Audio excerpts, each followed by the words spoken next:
Hello everyone. তো দেখুন, এই যে হরি মন্দিরের কাছে যে গাছগুলো ছিল সব কিছু কেটে পরিষ্কার করে দেওয়া হয়েছে, কারণ প্রচুর সাপের উপদ্রব হয়তো বর্ষাকালে হবে জঙ্গল থাকলে, তাই। তারপর দেখুন আমাদের এই যে এইখানটা, এই জায়গাটাতে প্রচুর পরিমাণে লঙ্কার গাছ।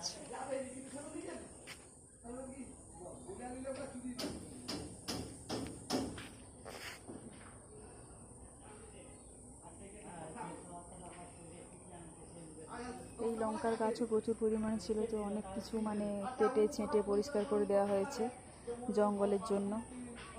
এই যে দুটো ক্যাপসিকামের গাছ, টবের মধ্যে আছে রজনীগন্ধার 3টে দেখুন গাছ।